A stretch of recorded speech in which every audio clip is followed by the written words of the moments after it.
Hello and welcome to the Seahawkers podcast, episode 475. I'm Brandon Schultz of the Military Seahawkers, and I am joined live on this Thursday night by my good buddy Adam Emmert. Adam, as our Seahawks are coming back home and taking on the New Orleans Saints. They're taking on the Saints, and usually I'm like stupid Steelers, stupid Niners, and with this I'm kind of like, oh, Saints are in town. Not as much sports hate there for me, but I'm just kind of curious, Brandon. I was reading the title that you had put on this episode. What kryptonite do the Saints have? Like, where is it? What color is it? Is it green? Like, it might be did they green. bring it from New Orleans, or is it like something they ordered in? Like, what's happening? It might be green. It might be black and gold. I don't know what color kryptonite is. I just know that the Saints have some Seahawks kryptonite. They must have it because if you look back in our history, it primarily deals with the history between these two teams, especially recent history. But before we get there, I want to thank and welcome in our live executive producer, Ryan911, with the $9.99 super chat, saying "Go Hawks." Andrea Springer joining us live, saying "Clint O'Night." Well, it is a Clint Kubiak revenge game in a way, with him being the offensive coordinator of the Saints last year, coming to the Seahawks. But Adam, if it feels like the Saints are a team that have the Seahawks number, it's because they do. They call them a lot. Our last win against the Saints was January 2014, 2 games before we won the Super Bowl. And we've played 4 games since then. Oh, a whopping 4. Okay. Well, a whopping 4, but one of those players on the 2016 team, Brandon Cooks, now on the New Orleans Saints after making a roundabout way back to the team. And then all those other years, Alvin Kamara has been on the Saints. And you could legitimately call him Seahawks Kryptonite. But there's also a third piece to this, too. They have a subpar quarterback in Spencer Rattler. And the Seahawks always find 1 or 2 games a year where they lose to some subpar quarterback. Right. Insert Daniel Jones joke here. But then this year, like, it doesn't seem to maybe hit as well as it normally would. But yeah, Spencer Rattler's not named Drew Brees. I think that helps quite a bit. And that buoys me quite a bit. And you're right about Kamara. That dude is terrifying. Like, he is so dang good. And I put him in the CMC category up there with the best of the best. But we also saw the Seahawks defense take on a Niners team that has a little more talent around CMC, and they were still able to contain him. So I really feel like if they can take Kamara, take him out of the game in the same sort of way, and they didn't take CMC out of the game, but they contained him very well. If they do that to Kamara, I love the idea of Spencer Rattler trying to beat this defense with Joe blocking people down. And I don't know if Spoon's going to be back. Let's hope so. And Kendrick being back out there, and just that secondary along with the front 4. It could be a tough day for Spencer Rattler. Put the ball in his hands. Make him beat us. I want to see it. Let's try it. Let's go. I think that's the way I'd like to see them approach this game against the Saints, in a similar way they approached the game against the Steelers. Like and obviously Aaron Rodgers, he has the ability to throw deep. We've seen that, but he didn't complete a lot of deep throws. And so I think that's a similar idea here. You want to make Spencer Rattler beat you. And while I think that, here's the tough part, the New Orleans Saints have a lot better receiving core than the Pittsburgh Steelers do. They have a lot better receiving core than I think the Niners have right now.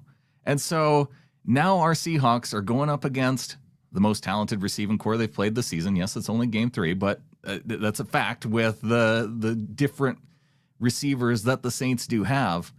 But play up close. Don't let Spencer Rattler get in a rhythm. Really try and impact the quarterback. Because outside of, and their tackles are pretty decent, but I think that you can get to Spencer Rattler up the middle. And the main thing is having a lot of people loading up the box. Don't let Kamara beat you. That's right. And whether that's running the rock or getting it to him on checkdowns and the passing game as well. You mentioned the receiving core, And it's interesting you bring that up because on the Behind Enemy Lines episode that we recorded with TJ from State of the Saints, I brought up Chris Olave because watching him last week, he looked just kind of disconnected from the offense. Like he's here, he's running the routes, but I don't know. The passion didn't seem to be there. The attention to detail. A couple times ball comes out and he's not ready for it. I think he had a drop, if not two, and didn't look all that great. And so I asked TJ about this, and his response was fascinating because he's like, Chris Olave is not a number one. That's was his response. And I was like, really? That was interesting for me to hear. And then you look at the rest of that receiving core. I mean, Brandon Cooks 5 years ago, maybe like, the old man Cooks. That's not something that really gives me any fear. I don't know that that's anything better than anything we faced with the Niners or with the Steelers. But I really like Shaheed. That's a guy that does stretch the field. And I usually can't stand guys who wear running back numbers who play wide receiver. But Shaheed makes 22 look good, and he does stretch defenses. So of those three guys, it's Shaheed the one that I would be the most afraid of in terms of game planning. Yeah, so label them however you want. Even if Saints fans don't believe that Olave is number one, let's say Shaheed is. Say he's the guy that you have to worry about most. I think that Brandon Cooks and Olave still have an ability to impact the game. And the one receiving threat that you didn't mention in that group is the other guy that we talked about that's going to be running the football. Because Alvin Kamara, he has that same type of game that Christian McCaffrey does. Yes, the Seahawks shut down McCaffrey, but they didn't shut him down in the passing game. He was the guy who was consistently getting the ball dumped off to and picking up 5, 6, 7 consistent yards. And you look at the stat line at the end of the day and shoot, between his rushing and receiving, he probably had 150 yards still. Yeah, and he's able to put that up week in, week out. The bloom is not off the rose for Alvin Kamara, that is for sure. But it does help to kind of clarify your game plan going in, I would think, is Mike McDonald. I mean, obviously you have to pay attention to these receivers and Juwan Johnson, the tight end, who gets a ton of targets as well. Right. But with that said, right to about that action boss's comment here. He says, I believe if we shut down their run game, then our secondary will pick them apart, injuries or not. In 1,000% agree. I think you're 100% right. So that's going to be the key. Can you find a way to shut down the run game, then put the pass rush into effect to where it's Byron Murphy, Big Cat, guys on the edges with Derek Hall, Boye Mafe, finding ways to get to Spencer Rattler, because he's a guy that if you give him time, like he's going to find open dudes like every professional quarterback, but in a limited amount of time, like I think you were accurate talking about Spencer Rattler and like his processing time. Like if you give him less time to process, it's going to impact him. He's going to struggle. And part of that is being a young quarterback. Part of it might be that's the type of quarterback that he is. But again, unless that you're speeding up that clock, making him get rid of it. And that's how the Seahawks end up getting beat by these subpar quarterbacks every year. Oh, that's been the MO. But this year so far, the Seahawks are one of the highest teams in terms of pressure rate, and they're doing it without having to blitz.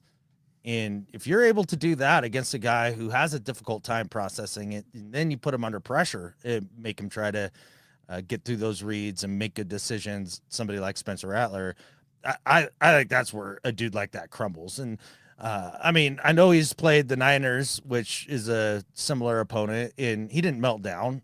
But I mean, the Cards defense doesn't scare anybody in either. I think this is easily the best defense he's going to see here in the first 3 weeks. And this is the matchup. Like, we sit and we talk about all sorts of things going into these weeks and all that stuff. But literally, if the Seahawks defense, it's simple. If the Seahawks defense can play the way they have the last 2 weeks against the Saints coming home here, back to Lumen, it's lights out, Like, it's over. I think that speaks to why you see a lot of the betting lines the way that they are. The Seahawks favored by 7.5 points. It's recognizing that it's going to be a tall task for the Saints to come into Seattle and do it. It's just that when it starts to get to that point, that's when it starts to get me a little bit worried as a fan, because we've seen this happen so many times before. And Ryan 911 saying, I feel like we get beat by lesser quarterbacks thing was a Pete thing. It wasn't last year. And like with Adam joking about Daniel Jones, like we weren't thinking of Daniel Jones in the same way after 2 games with the Colts this year as he was with the Giants last year. So it's a kind of a consistent thing across organizations. I want to believe that it was just a Pete thing, but then we have the Daniel Jones experience last year and that's the thing that concerns me, along with those other things that I mentioned before. It was just a Pete thing. It took a year to flush it. It's all gone now. We don't have to worry about that anymore. Yeah, losing at home was a Pete thing too, right? Right. Until that's Mike McDonald flush. came in. And it now, after it took a year and 1 week of the regular season this year to flush that, it's gone. We'll be undefeated at home. Mike's going to be great against lesser quarterbacks. It'll be just fine. It's fine. It's all solved. It's all solved. Flocktimus Prime recommending earlier that Seahawks fans do not eat the yellow kryptonite. Also remembering that the last time I saw the Saints was that miserable game in the rain with the flock. Don't bring that up. Don't bring that up, Flocktimus. We don't need to be talking about that. Yeah. I was there for that one too, man. I'm starting to wonder about my Hakra for home games, man. Like, that might be the key right there. I'm not going to be there. Hawks are going to just crush. It's going to be great. I hope so, because I'm going to be there, and I don't want to be the one with the bad Hakra. That's right. Well, clearly it's not you. It's you. It's definitely a me problem. Amy saying, at least I won't have to go back on the ferry with that stupid Who Dat crew. Yeah. Are they like the 2 Live crew, or like? I think that just Saints fans. Is it Who Dat or is it Who Day for? Who Day is the Bengals and Who Dat is the. I trust Amy to know, having the experience on the ferry, to know the difference between Who Dat and Who Day. Oh, and, for sure. Yeah. I don't know. I mean, it's just one of those things. Like, they should just shorten that down to Who, and they'll be a lot more effective, because Bengals Who, and Saints going into this season, everybody was thinking Who, like. But with that said, they have been more competitive against the Niners and the Cards, and I think most people would. 2 scrub NFC West teams. So now they're going to face a real NFC West team, and they're going to have to do it against maybe the superior NFC West offense with Sam Darnold and Jackson Smith-Njigba. That's right. And I can't imagine that there's going to be a crap ton of Saints fans there, as we had with the Niners coming into town. So that should be nice. I'm really looking forward. I just want, this is all I want. I want a nice, relaxing, dominant home game where the crowd has a ball. You're having a good time. Everybody's having a great time. That's all I want. Like, is that too much to ask for? That's what this should be. But then again, it's the NFL. So there's one path to where I could see that working out very well. And I know that Saints fans think that they've solved their coaching woes from the past few years. We sure? I think, especially when I look across, and okay, Brandon Staley as defensive coordinator, the 1 year with the Rams, like having some success with the Rams, that's what spurred him on to get his head coaching job with the Chargers. And now he's back to being a defensive coordinator. So I'm sure that Saints fans are like, oh, this is great. Now we've got Brandon Staley, he was such a great coordinator when he was with the Rams. This could be a game where I think that it might turn against him a little, because especially with Sam Darnold, he has a history of eating up zone defenses, which is traditionally the type of defense, that Vic Fangio scheme. That's the Brandon Staley that's the scheme that he kind of came up under. And so I think that every time that we've seen the Vic Fangio defense not run by Vic himself, we see a lot of teams throughout the league really struggle with trying to run that without him. I mean, I guess it depends on exactly what you're calling the Fangio defense. I mean, I think of it very much of that shell coverage, a lot of too high stuff. Yeah. And, some stuff underneath in terms of zone coverage and all that, but they mix it up here and there. which I think is what a ton of the league is doing right now. And that's why offense is the way that it is these days is, everybody's having to dink and dunk down the field a bit more and have to go back to running the football because, hey, you give me light boxes, I'll pound it down your throat. Like, sounds like a great day to me. So if that's the way Brandon Staley wants to go, and he wants to try to play a lot of that too high, shell look and all that, I don't give a crap what Sam Darnold does. Give K9 the rock. Let's go. Just jelly it right down their throat. And that's the way you just dominate at home. Well, that's the other part of this too. When Staley was with the Rams, running that too high shell, that works well because then you're forced up on the defensive line to play a little more two gap. And we saw the Seahawks try and do that before Pete Carroll departed, right? They were trying to do more two gap, or gap and a half. We heard that one for a while too. Yeah, which is the exact same thing, but you're counting on your defensive linemen to stand straight up to the offensive line and cover the gap on either side, and whether you want to call it gap and a half, whatever. But when you do that, you need to have superior defensive linemen. So it works when you have Aaron Donald and Sebastian Joseph Day in the middle of your defense who can stand dudes up and then cover both those gaps up the middle. That's when it works. I don't think the Saints have that with this defensive front. No, there's names that you'd recognize there, going to just starting with Cam Jordan out on the outside. I mean, he's a guy that's been out there. He's been doing it forever. I'm sure he's not the Cam Jordan of old, but you never know with those guys. They can pull it out of the bag every now and then and, have a big day. Godshaw is a guy that's been around the league. Breezy, or however you say his name. Breezy. I mean, he was a well thought of draft prospect coming out of Clemson. I haven't heard you name someone named Aaron Donald or Sebastian Joseph Day yet in terms of their run defense capability. Carl Granderson, is that Aaron Donald? Do those even rhyme? Like, no, it doesn't hit you. Granderson's good. I mean, he's a good player. I like him. Yeah. Now look, I'm not saying, but these guys aren't necessarily league average dudes that you just look at and you're like, just a guy. Sure. They might be a smidge better than that. So no, they're not Aaron Donald though. But then I look here, let me see here on the iPad. Oh yeah. Turns out nobody is. Right. And so that's why I think that method of playing defense and trying to stop a run game, that's why I think you have the ability, especially with K9 toting the rock. Now we'll have to see if Charbonnet and his foot injury are healed up to where he can come in and take off some of that load too. But I really like K9 against this Saints defense. Oh, I do too. I love the offensive line matchup against this Saints defense. And, the one guy that I think you're probably going to need to worry about in terms of run defense for the Saints is the linebacker, Demario Davis. Yeah. He's an excellent player and has been. I know he's on the, longer end of his career here, but a very good run defender, and he's pretty good. And then they also have Fred Warner's illegitimate white brother, Pete Werner, back there. I'm pretty sure they're related. Maybe they're not. I don't know. Just a rumor. If there's two players that are more likely to be related, I think it's Demario Davis and Fred Warner, and not Pete Werner. I don't know. Pete Werner's name's way closer. Like, yeah.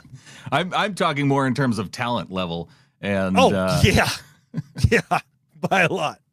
I mean, I'm not trying to kill Werner here. Like, he's made the league and he's playing in the league, and so good for him. That's great. Flocktimus Prime coming in. We really need a win this week. Break the home curse. Beat the team the Whiners and Sharks beat. Prove that you can beat the teams you're supposed to beat. It's all about the vibes. And I agree with Keith on this one. You have to beat the team that both the 49ers and the Cardinals beat, because, man, oh man, the fact that they were able to, but those games were close. And so for Seahawks fans who are predicting like a 15, 20-point blowout, yeah, I want to see that too. But this team, the Saints team, has played every other NFC West team close, including the one that beat us in week 1. Yeah, I think this could be a close game throughout the game. I think that you get to beginning of the fourth quarter, there'll be some separation, and it could be double digits. It could be 10 to 17 points. I think that's probably where it finally comes out in the wash, because the Seahawks are the much more talented team coming in, and they're obviously second year Mike McDonald, while the Saints are with first year Kellen Moore, who's the answer. Sure. I'm not a believer, but hey, like, best of luck to you and all that. I think the Seahawks are in a much more solid place. They're going to be at home. They've got more talent. They've got a defensive maestro, and you've got a team that's in a full-on rebuild coming to town. And to Flocktimus's point, to your point, I think I mentioned something like it, to make the Steelers wins count, like against teams that you think are, because they were a playoff team last year, to make those count, you got to take care of these guys. You got to take care of these wins, because otherwise, then what did you even do in Pittsburgh? It would make so little sense to get that win, come back home, and then fall to a team like this. And I think the reason why Saints fans are probably a little higher on Kellen Moore coming out of the game against the Niners, a part of it's because that might have been the best we've seen out of Spencer Rattler. And I don't know if he has much of a higher level to go above what we saw from him against the Niners, because he, under pressure, he was finding open guys. He was scrambling for some first downs here and there. He's got legs. He's got some, he's got legs, but I just can't see him, like, I feel like he hit a ceiling in that game. Oh yeah. That's what Spencer Rattler was to me coming out of the draft, is just high-end backup. Or, I mean, maybe there is kind of like a higher level ceiling, but it's because Rattler, like, he has a little bit of that chucker mentality to him. Yeah. And so I think against a team that doesn't have the defensive secondary that the Seahawks have, and maybe that ends up being depleted with, depending on what we see from Witherspoon on the injury report tomorrow. He hasn't practiced in 2 days. Julian Love hasn't practiced in 2 days. So with this receiving core, is Rattler going to... He completed one pass down the sideline against the Niners that had like no business being completed, and yet he drops it in. It was just I think it was Shaheed that just made this amazing one-handed catch.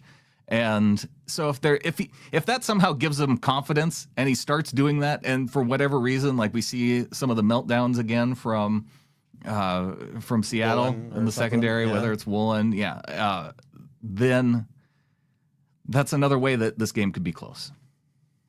It's true. It's true. I think they're going to be locked in on this. I don't think Mike's going to come out with a flat team against somebody like the Saints. I just don't see that coming. But to kind of get back to the Kellen Moore thing, just the idea that people are like, oh, this is the answer, and he's a great coach, and like, where? Like, I understand that he won a Super Bowl with the Eagles last year, but did that look demonstrably different than when they've been good in the past? Did that look like the Kellen Moore scheme came to life and really just unlocked Saquon in some way? No, they have the best offensive line in football. They have Saquon, and they've got the greatest running back to ever play quarterback ever in the history of the NFL. Like, it's amazing. Like, so high praise for Jalen Hurts right there. He's the best. He's the best running back to ever play quarterback. He's the best. I just don't understand the Kellen Moore hype. Like, I watched what he did with Herbert down in L.A. Unimpressive. I mean, that was when Herbert was maybe in some of his biggest struggle years. And then in Dallas, he got Dak to put up numbers. Well, whoop-de-freaking do. At the end of the day, I don't know what a Kellen Moore offense is. I don't know what it's predicated around. I don't know what he's known for other than just being a guy that Jerry liked. Like, honestly, that's what it feels like to me. Well, they're going to have to come to that realization in New Orleans too. But until then, I do want to focus a little bit more on the Seahawks and their offense, because you said that K9, like, that's the way that you would game plan this. But they do have Demario Davis. They do have some dudes up front. None of them are Aaron Donald, I was told. No, I in fact, I think it was me that told you that. Oh, yeah. But the Saints secondary, I feel like that might be the weakest point of this defense, especially with JSN playing the way he is, Cup, coming out of a solid week. Can they find a way to get more pass catchers out there and against the secondary for the Saints? Like I look, they have Yadam, they have Justin Reed, Jonas Sanker, free safety, Kool-Aid McKinstry, Alante Taylor. They got Ugo Amadi, who's on the bench. So there's no a way. Seahawks Is revenge, he really? That's where he is. Wow. Potential, but what up, Ugo? Yeah, Ugo's still in the league, so that's good to see. But that secondary doesn't scare me.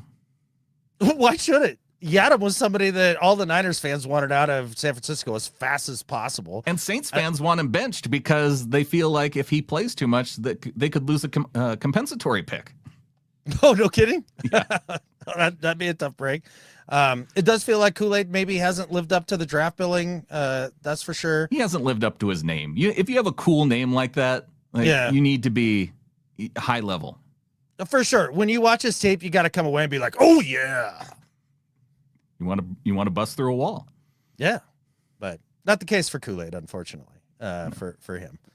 But yeah, it's one of those games that it feels like a mismatch. Even with that said, the talent level's closer in the NFL than any of us think on any given Sunday usually. But one of the reasons that we've decided to break up the flagship like this and do the preview for the upcoming game later in the week is for injuries, Brandon. And I know you did a great job of finding that because this is the stuff that there's always surprises, always. There is. And right now, the only player listed as out is Dylan Radins, offensive lineman, who's out with a toe injury. Apparently that's going around this year. It's an epidemic of toe injuries. Mm-hmm. Fuaga hasn't practiced all week, which is kind of a bummer for Fuaga because he's a Tacoma guy. And so... I just learned that today. Yeah. I had no idea. That's really cool. He grew up a Seahawks fan and played at Oregon State. And so this is kind of his first game playing at Lumen Field. So kind of a cool moment for him. So you kind of hope that, he can come in the game and then give up a couple sacks to Boye Mafe. And we give him a welcome to Seattle moment and tip our cap to him for being a local guy coming back to his hometown, but also that we beat him. Like, that would be nice. Yeah, it'd be cool. I mean, he's still going to be there on the sidelines, so go ahead and give him a little cheer. It'll be fine. Yeah. No, I was just looking at some of these as you were talking there, and one that stood out to me for the Saints here is Vele. And watching him with the Broncos last year, I mean, of that receiving core, in a lot of ways, like Vele's that third and Juwan type. Like he's just open in big moments somehow.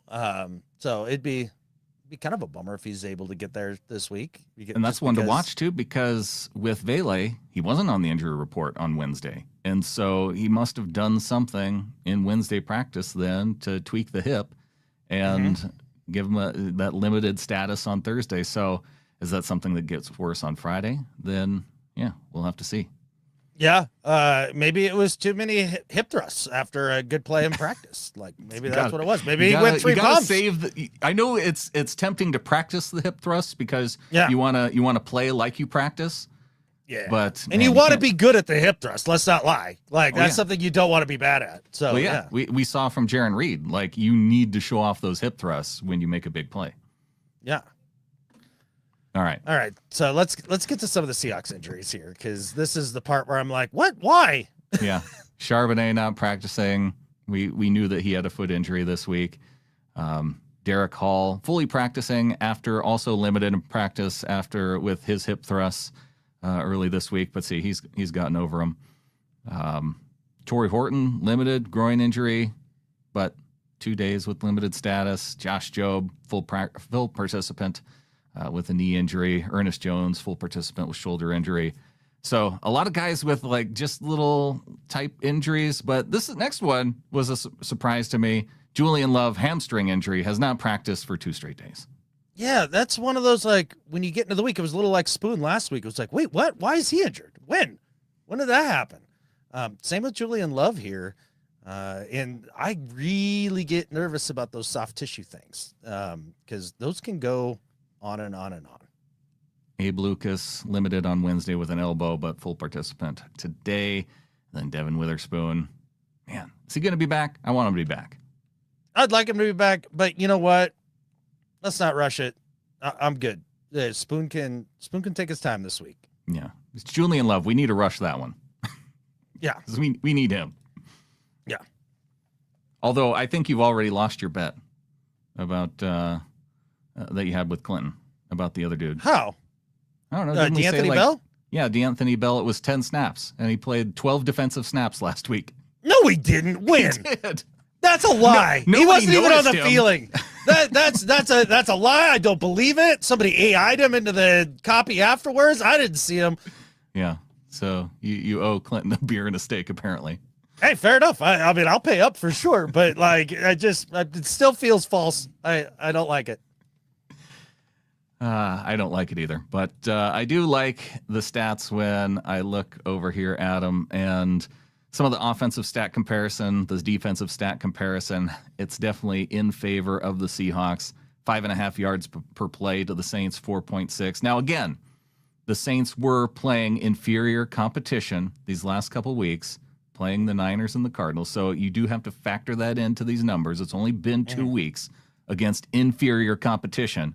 But really the only numbers that they have over the Seahawks is pass play percentage, which I don't think of as being necessarily a green number. It's just what it is. But red zone scoring percentage, they are higher than the Seahawks. Oh, well, good for them. I think that number is going to come down this week. I would not expect that to go up or be even close to that. Look, I'll say this about the Saints. They got beat by Mac Jones. By Mac Jones. He had a good game, quote unquote. Like people were all like, "Oh, yeah, look at that, Mac Jones. He had a nice game." Like he ain't it, man. Like you can't make Mac Jones look good defensively. You can't do that. Like You can't. Yeah, Sam Darnold's gonna look like an MVP candidate after this game if Mac Jones had a quote good game. Red zone scoring percentage, like I said, 57 for the Saints, just 50 for the Seahawks so far. But completion percentage, they got a slight edge, 67-65. Third down conversion percentage, very much just about the same, 37.5 for Seattle, 36% for the Saints. On the defensive side, it's not really even close. No. The Saints' red zone opponent scoring percentage, again, against inferior competition, 80%. His name was Mac Jones. I just want to make sure that we knew that. And yeah, they scored. But Mac Jones, Kyler Murray giving up 80% red zone scoring percentage. Yikes. Yeah, that's and 50% on third downs. Can we have 50% third down conversion percentage? I'll take that. Well, it's interesting you bring that up. That's right where I wanted to go next. Of all these numbers, in having an opportunity to work on your craft and get better as you progress through a season, the number one number out of all of these that I want to see start to trend in a positive direction is the offensive third down conversion rate, because it just hasn't been good enough. And I do think that it'll get better, because they do seem to end up in third and 5 and less more often than not. And if you're doing that, if you're staying on schedule, that third down number has to come up. Like it's almost like it's impossible for it not to. Yeah, that's got to come up. But opponent points per play, I like where the Seahawks are at, 0.26. That's one of the better numbers in the league. The Saints good. at 0.357 at what they give up points per play. So that's just kind of a measurement of how explosive teams are against an opposing team. I was looking at the Ravens, who are number one right now, and they're at 0.75 points per play. So that if you think about that's almost 3/4 of a point for every play that they run. Like, that's an explosive offense. Sure. I'm not sure I like that stat. Just points per game, get it done. I don't think you even need points per play. Like, I don't give a shit how many plays you have to run in a game to score 40. Like, if you're scoring 40 on the regular, that point per game, that's pretty good. That's explosive. I don't know that I need points per play. You don't. It works out the same way. You just have to do more math in your head. That's why you're right. That's why that's why we don't need it. Like, we just made shit complicated for no reason. For no reason. There you go. See, 60 points per game, or 60 plays per game equals about 40 points for what the Ravens are doing. So yeah, that's just the math of it. Just go with it.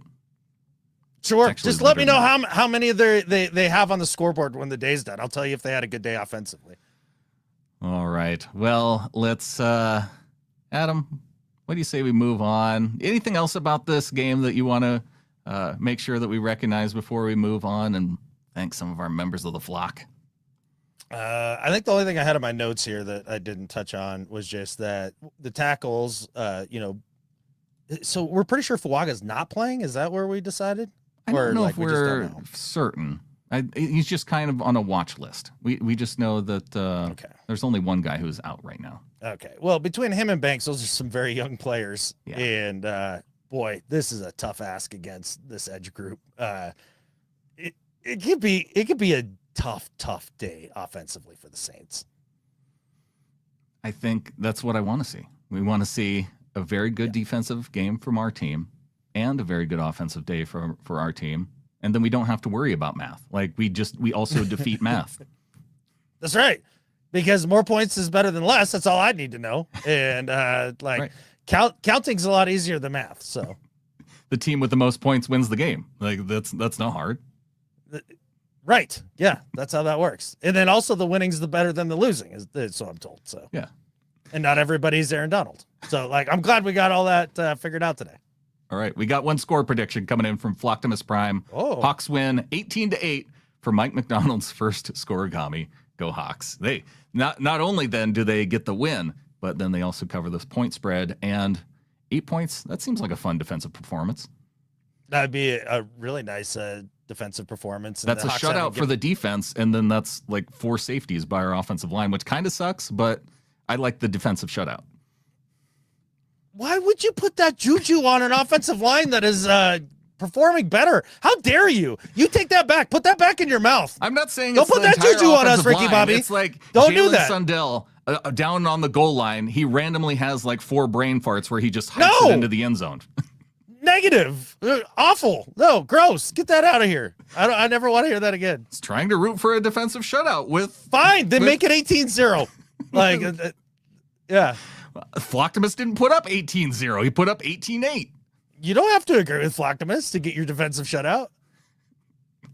Marlon, he wants to go with the extra safety with 24-10. Yeah, both of you guys. I can't believe you're in cahoots together. How dare you, Marlon? Jeez. Gosh, I know that's not what he means. Predicting so many safeties. It's gross. That's terrible. No. How I'd rather have be a pick 6 by Sam Darnold, like 1 pick 6 that they score a 2-point on and get to that 8 rather than 4 freaking safeties. Why do you got to put that juju on Sam? It's just one. It's just one errant throw. Like, that's fine. Rather than 4 brain farts at the goal line, and now your offensive line has turned into a turd. Boo. Well, people who do not have brain farts are our executive producers, DCH, Ryan Peterson, our live YouTube executive producer, JC Schilling in the 313th, and Brian Shaw. And we're welcoming to the flock Andy Winkle in at $3 a month. Welcome to the flock to Andy. Heck yeah, Andy. All right. Well, be sure to get in that Discord on game day, bud. Like, I think he's already in. I think I saw Andy in there already. Okay, cool. All right. Very good. Hey, you know, the struggle for me is everybody's got their different names. Oh, yeah. And so, like, I'm bad at names to start with. And now I got to remember 2 names for everybody, like, you know, virtual name, like real name. Why we have a roster channel in the Discord. You go in there and you put your real name. And so that way Adam can know who's who. Oh, I didn't realize. Okay. Well, that's good to know. I'll check out that. I bring it up every once in a while, including, I should bring up too, if you are a member at gettintheflock.com, if you don't know how to get to the Discord, one, you can email me, or you can do, I think like Andy did, and just post and say, how do you get to it? Because there's like a membership tab up on the top right. You can click on that, and then there's a little button on the page on Patreon that you connect your Discord account to, and that's how you get in. Or I can send you a link if it's difficult to find. Nice. Oh, that sounds good. All right. Well, welcome, Andy. That's awesome, man. Appreciate you, man. All right. We got if anybody else wants to get in the flock this week and let Brandon know that he can't make our, try to curse our offensive line week in, week out, please do. Write a message in with your donation and be like, dude, how dare you? Don't do that. When you do that, pick a score prediction maybe that makes it impossible to have safeties as part of the score. Then so just like an odd number? Or like a field goal number. Yeah, any odd number. Well, yeah, it would have to be an odd number, right? But you could also do like 11 wouldn't work because you could still have safeties in there and a field goal. Yeah, again, why are we back at math? 4 safeties and a field goal gets you to 11. Like that just seems bad to me. Yeah, the 4 safeties part. John Davison coming in saying, "Hi, fellas. Well, a big weekend was topped off with the Hawks win, which made it even sweeter. I thought it was possible, but I wouldn't have been surprised if we'd lost 2. Do you know we are the first team to beat Rodgers as a Packer, a Jet, and a Steeler? Record breakers. I better that, though, as you drill into the game on the podcast, but Kenny Walker caught my eye more than once." I think I skipped over one of the lines here. That's all right. You're crushing it. "I couldn't get the game, so I had to watch it on the End Zone with Scott Hansen, but thought it was an all-round performance. You tell me better, though, as you drill into the game on the podcast, but Kenny Walker caught my eye more than once. The highlight, though, had to be the cock-up by the returner in Pittsburgh's end zone and might have been the game changer as we pulled away at that point on the scoreboard. So, it's on to the Saints, which should be a win, but first is the small matter of Newcastle v. Barcelona on Thursday night in the Champions League. I've already got knots in my stomach. Hope you enjoyed the photos of the stadium to explain the segregation. Cheers and hoay, the lads, and go Hawks, of course, from John the Bard Davison." Yeah, John, look, Johnson had a bad cock-up. He did in the game. It was a bad one, and at the end of the day, it did kind of solidify a very complete game as a team, right? Offense played better, defense was pretty dominant, and then special teams got there. So, yeah, thanks for a Johnson cock-up. You just wanted to repeat that multiple times, didn't you? I mean, do you not? If you want to email in, gohawks@seahawkerspodcast.com, and we will read it on an upcoming show. And you can put, colorful phrases in there that Adam will want to repeat. Yeah. I mean, basically, I am Will Ferrell, like on Anchorman. Just write it in the script. All right. We've got our Pick'em League, Adam. And while I pull up the standings to the Pick'em League, why don't you tell us who you got on Thursday Night Football? Oh, okay. Well, I mean, anybody who's listened to this show, they know that there's a team on Thursday night that doesn't even deserve to be a team. They should just kick them out of the league. Relegation, get out of here. Bills over Dolphins for sure. I have no idea what the score is at this given point as we're doing it, but it's got to be Bills by 25 at this point, right? Would it shock you that the Bills and Dolphins were tied up at 14 at halftime? I mean, I guess even a blind squirrel finds a nut once in a while, but yeah. I'm guessing it's past halftime now, and maybe it's not 14s alls anymore. I haven't looked at the score yet, but I wanted to get. I knew you were going to pick this anyway, so I don't even know why I bothered. Not like just putting you down as Bills already, but I didn't. So 28-21 Bills as we speak. Okay, so it's close. It definitely seems like a bigger disparity than the 99% who picked the Bills compared to the 1%. But I suppose it doesn't matter at all if ultimately the Bills win. Then 99% of the people end up being correct. Yeah, I mean, inevitably correct, but right. Yeah. All right. I also picked the Bills on that one. Shocker. I was with the 99%. All right. Oh, yeah. See a Nightbringer's comment here. Some awesome 12 gifted me a membership last week. Shout out to the surely good-looking, smart, awesome persons who did this. And yeah, big shout out to that.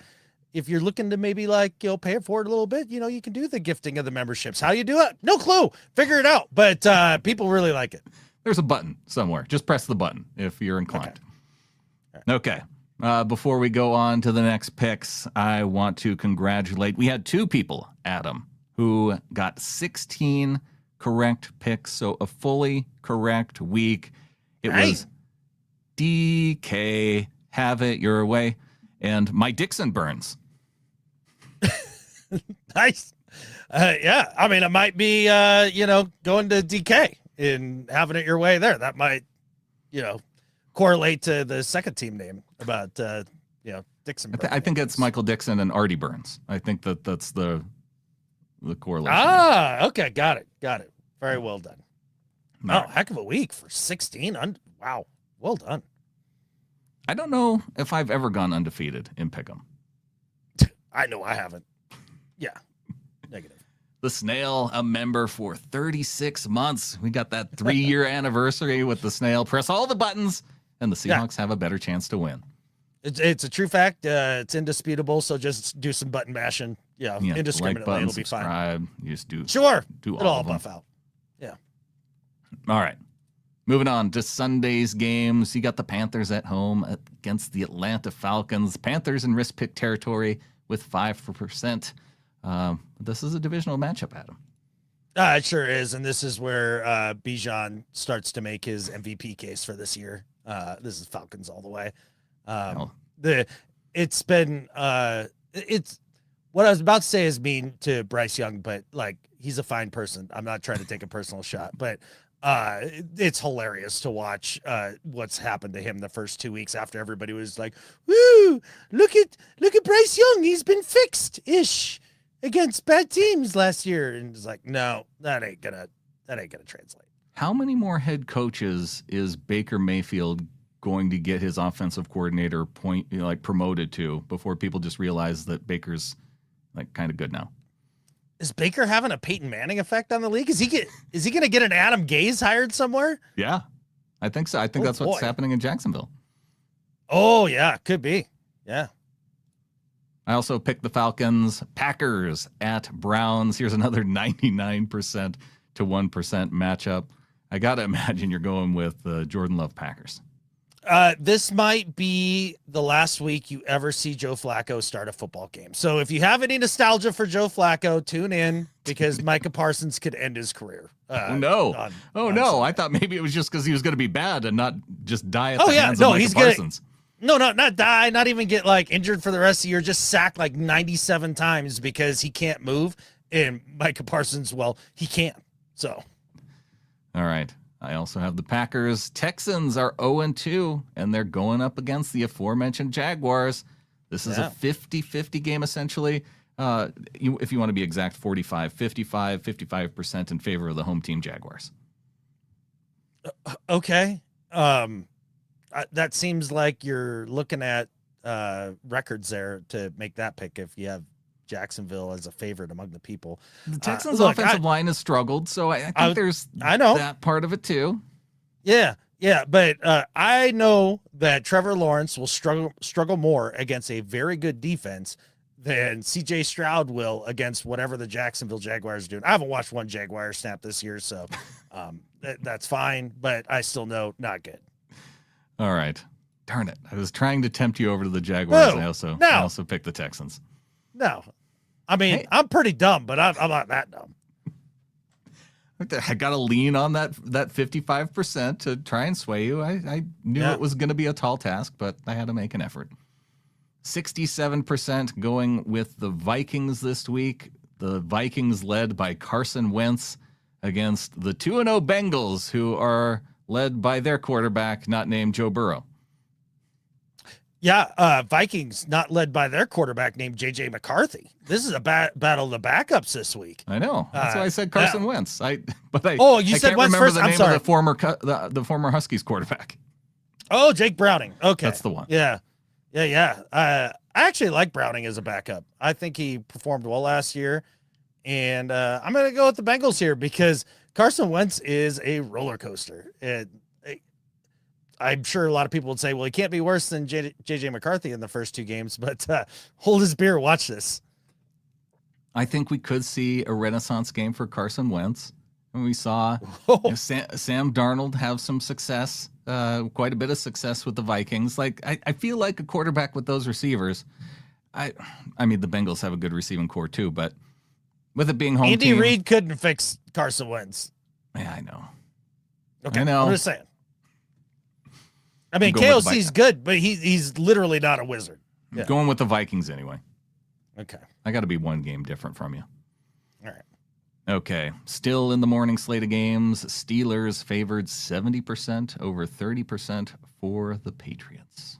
I'm going Pats here. Pats at home. Really? They've been tougher up front. Yeah. Drake Mays looked pretty good. And I am really concerned about the Steelers' inability to stop the football when people are running it down their throat. And trust me, the Patriots are going to give that a go. And they can't run the football a lick. And you get those two things going on with your football team. Seahawks fans, we know it gets tough. I'm going to go with Steelers having the bounce back win after playing a great team in the Seahawks. No, here's iron why you sharpens don't. iron, and now they're going to be the sharper team over the Patriots. You mentioned earlier that we beat Aaron Rodgers as a Jet, as a Packer, and as a Steeler, and like I love beating Aaron Rodgers every which way you can. Just beat him, and I think the Patriots want to beat him too. This is gonna be fun. All right, Rams 2-0, but they're going up against the 2-0 Eagles. Adam. Yeah, Eagles because fuck the Rams. There we go. Yeah. I will also take the Eagles for the same reason. Yeah. Jets 2% going with the Jets against the Bucks, who are 2-0, 98% going with them. Okay, I got to get a risk pick in here. Like, what do we got for matchups coming up here? Do we have you got the anything Titans still. You got the Raiders and Commanders. You got Broncos, Chargers. You got. Okay. All right. Yeah. I'm going to go Bucks. Okay. And going with the Bucks. but honestly, this wouldn't be a terrible risk pick. I think this discrepancy is way off. Like, the Jets have done some things that are impressive. They're tough. The defense is decent, and they've been able to run the football. And the Bucks have been great. Don't get me wrong. I just think 98 to 2%. Like, I mean, if you'd told me 70-30, I'd be like, okay. Like, that makes a little more Seems sense. a little high, but I think it's because from what we've seen from Baker these last couple of weeks, I think people are on board and rooting for the Bucks. Yeah. I think the Jets fan base has been at 2% for probably, 3 decades now? 4 decades? When was the last time Joe Namath played? It's been a while. I don't know if we were born yet. Yeah. Colts 2-0. They're on a tear going up against the Titans, who are not on a tear unless you count tears in the opposite direction. They're 0-2. And 95% going with the Colts. I thought about this one a little bit as a risk pick with the Titans and maybe Cam Ward getting his first victory. Like people are high on the Colts, but maybe a little too high on the Colts. I mean, yes, but also I can't see a path for the Titans here other than weird divisional things. Yeah, Indiana Jones, let's go. I'm going with the Colts. All right. I see Marlon in chat saying JD might be out for the Commanders. 85% still going with him over the Raiders. Adam? Ooh. Adam? Yeah, because I'm going Raiders here. I was doing that even Ooh. before hearing the Daniels news broke here by Marlon in chat. Yeah, I'm going to address this here just because we've seen it pop up in the comments a handful of times here. Okay. Like the Geno Darnold thing, like, ooh, do you really not want Darnold anymore in comparison to Geno? My dudes, like, one of them had a better week than the other last week, and then the opposite happened this week, and it wasn't that far apart in terms of their games because one of Geno's 3 picks was an arm punt, which was a smart play. It was a great arm punt. It pinned him at the 1. It was really good. And then a couple, the other picks, him testing boundaries and all that. But I'd still rather have Geno at this point. But I think that the Raiders are going to have a good day offensively against the Commanders defense that's looked suspect, which matches up with what we thought they'd be more last year when they kind of overachieved. So, yeah. Plus, gosh, look at that injury list. My Lord. Yeah. It's Jaden Daniels is questionable with a knee injury. Other names, no other huge names that I see. Just, a lot. Well, Eckler being out, but they do have some decent depth at back for the Commanders. Yeah, they got Bill, right? Yeah, I'm going to go Commanders because I think that Geno still has some more turnovers left in him, and it's going to put him behind the 8 ball on the road. But it's this next game. This next game is the one where I think I'm taking my risk pick. No, I'm not. Where did I have my risk pick? Did I pick it already? Maybe I have to go Broncos here over the Chargers. Oh, this is Yeah, go ahead. No, I think I'm going to take Broncos over the Chargers. 89% going with the Chargers, but the Broncos have the ability to play them tough. It's not like the Chargers are blowing teams out. So I'm going with Bo Nix and the upset on the road. Yeah, I'm stunned at the disparity here in 89 to 11%. Yeah, divisional game and being a risk pick, a good team, like those are the games that are ones that you want to take your chances on. Right. I'm concerned with the way the Chargers are running the football or lack thereof. And then you get a Broncos defense, which is a very good defense. And the pressure they could get on Herbert, I think there's a mistake or two to be had there. The Chargers pass rush, man, losing Khalil Mack is massive for them. I mean, he was the dude, and there's not a lot behind him. So Bo Nix with all sorts of time, I like it. I'm going Broncos here. Oh, you're going Broncos too? Okay, then. Yeah, especially on a neutral field. You bet. Right, in LA. All right, Saints at Seahawks, 3% going with the Saints. Look, people, if you're in our Pick'em League, it's against league rules to pick against the Seahawks for one. And so it's only a negative to you because if the opposing team wins, I change your pick to the Seahawks and you don't get points anyway. So that's how it works. And just another friendly reminder, because we haven't heard from Evie yet and the Overlord, but she would want me to pass that along. Absolutely. And if you don't think that she's making a list silently across the pond and checking it twice, yeah, you're screwing up here. So just like the 3% who picked the Saints in that game. Cowboys into the afternoon games along with the Seahawks game. Oh, this is the third game of the afternoon. All right. Cowboys 76%, Bears 24%. Oh, this is where I picked my risk pick because the Bears at home against the Cowboys. Cowboys all day. If you're one of the 24%, Brandon, picking the Bears and like hoping that Caleb can somehow figure it out and be good, good luck. I think I like my revised risk pick earlier by switching over to the Broncos more than I do picking the Bears here. Look, I honestly believe at some point here, Ben Johnson is going to actively not go out of his way to help Caleb and just get him out of there so he can get a dude that is somebody that plays on time at least a little bit and isn't dyslexic. So I think that's what's going to happen there. There was a concerning line from Ben Johnson this week, too, as the coach of the team was calling out the practice habits of the players just in general. Like, if you're the coach and you're noticing that your players' practice habits maybe aren't up to par, that's kind of your job to fix and not just complain about it to the media. Seems as if maybe that's in the job description of head coach. Make guys practice good. Like, what is that? Do you think that's like line 3? Probably. I feel like that's one of the most important things. Yeah. Yeah. At least top 5, right? Right. It's one of the ones you have the most control over. Yeah. I mean, if you're not practicing, then you play guys that do practice. It's going to be very interesting to see what happens. I mean, I think Ben Johnson's going to get 3 years there, just based on the Lions pedigree, and especially because he'll hang all the blame on Caleb at the end of the season, and they're going to go and do the Bear quarterback circle yet again. Oh my! Carly Perkins in chat asking, is 24% not a risk pick? I thought it was 20%, and that might be right. Maybe I just revised it upward, and I'm going with 25 this year. Hey, I appreciate you just making it up as you go. I'm for the fluidity here. Cardinals at Niners. Yes, one of them has to lose. Yeah, or a tie would be okay too. Tie would be great. I don't know. The Niners are walking wounded again. Is Purdy going to play? I heard he's day-to-day with his toe. Toe. He's questionable on the injury report, so it's it's not a certainty. The only player out is listed as Nick Martin right now. Good Lord. Look at both of these teams. Report for both teams. My guys. God. Are they going to be able to play this game?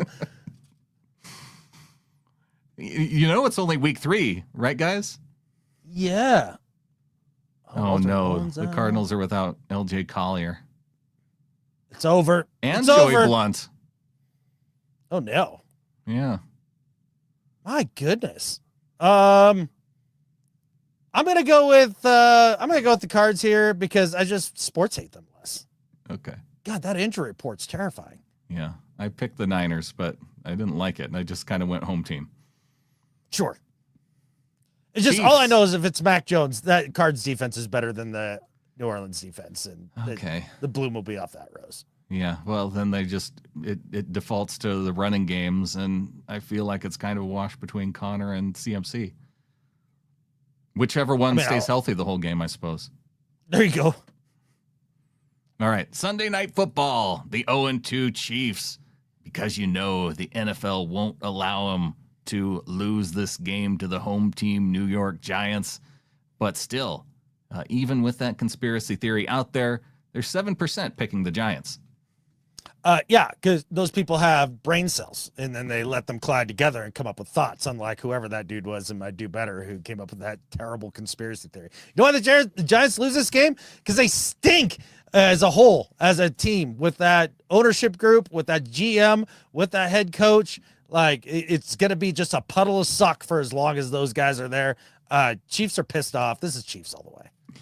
Ryan 911 says, I got the refs by 7. I mean, Chiefs. Right.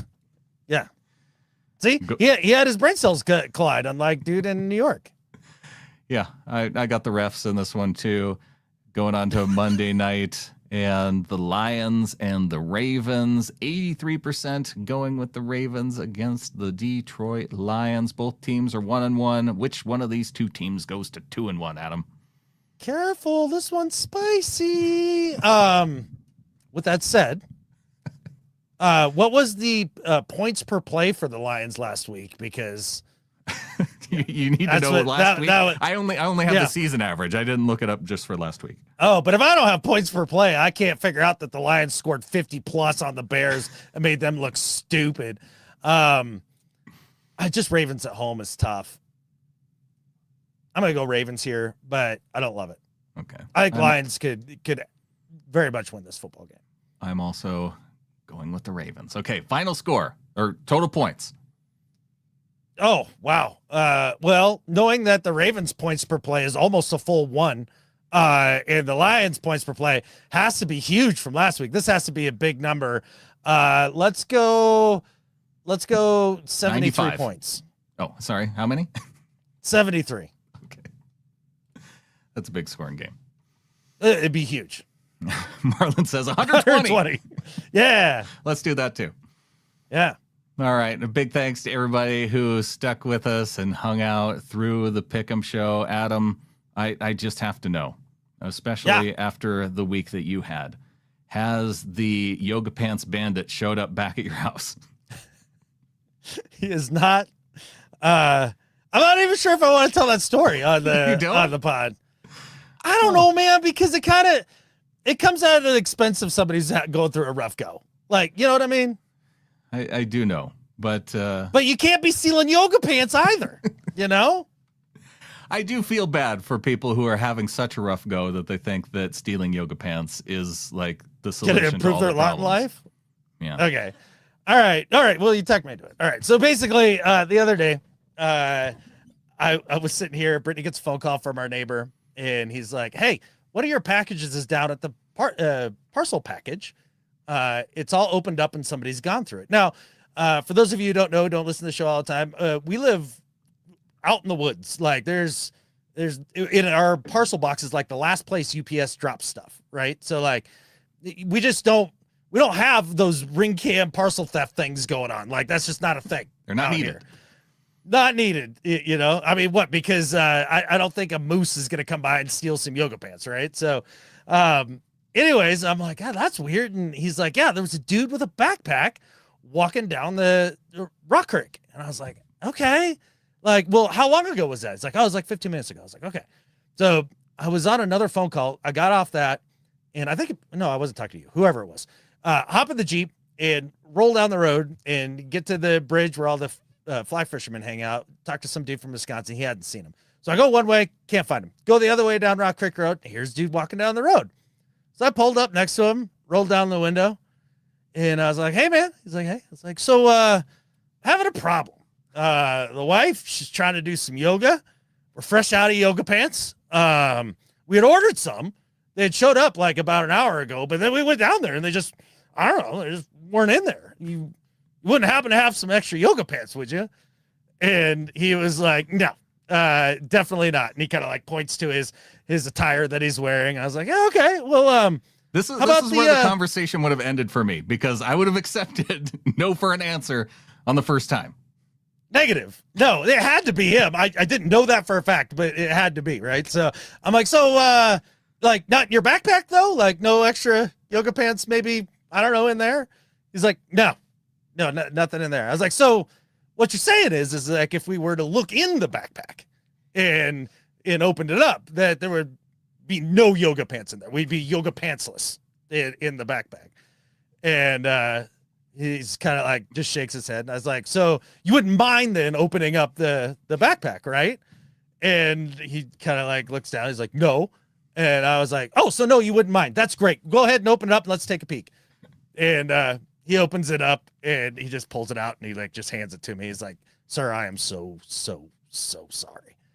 And I was like, oh, dude, like, you know, don't call me sir. I'm not that old. And then secondly, like, okay, like you told the truth. I'm good with it. Like we're fine. And then I was just like, man, what's up with you, dude? Like, what's going on? Like, what do you need? And long story short, having a pretty rough go in the world right now. And don't leave this part out. Adam offers this guy a ride back to his car. No, that's how the story ends. Yeah, he needed a ride to his rig around the backside of the mountain. So I was like, I'll give you a ride. And he's like, you'd really give me a ride? I was like, hell yeah, dude. Like, this is over. We're done. Like that. It's over. You apologize. Like, we're good. No, and I would definitely not be the first person to die in a horror movie. I actually know how to use weapons. And like, this guy wasn't armed. Like come on. Well, worst case scenarios, I press the gas to drive away real fast. Like, yeah. Yeah, exactly. This is why I didn't want to tell the story, Jason, because it makes me look a certain kind of way, like when another guy's having a bad day. But but it was funny. I just thought it was funny that you had a yoga pants bandit in your neck of the woods. Yeah, no, it was funny. And to do, man, if he does happen to like tune in, like, you know, we're all good, and I hope things are going better for you, man. And but, plus, it just had such a nice happy ending, and you know how I enjoy happy endings. The fact that it topped off with offering this dude a ride, it's like, well, yeah. I mean, like again, the story ends with me going, "Do you have yoga pants?" and the guy saying no, and me driving off. That's where it ends for me. Well, here's the thing, especially if dude's listening. I was one more no away from just letting it lie. Like, I really was. Like, if he would have just been like, nah, I'm not opening the back. I was like, all right, well, you know, yoga pants coming down there. One no and away. He's like, yeah, you know, we're talking as we go. And I was like, look, man, I'm not even really mad about it, but just, you know, the wife is really excited about these yoga pants. William saying, now I have to Google yoga pants. Oh, your day just got better, buddy. You're welcome. There you go. We just made everyone's day better. You made a guy's day better, and you got your yoga pants. And so overall, it ended up working out. It worked out. And, you know, now it's a funny story for everybody, hopefully for him too. And I think with that, there's only one thing left to say. Go Hawks. Go Hawks.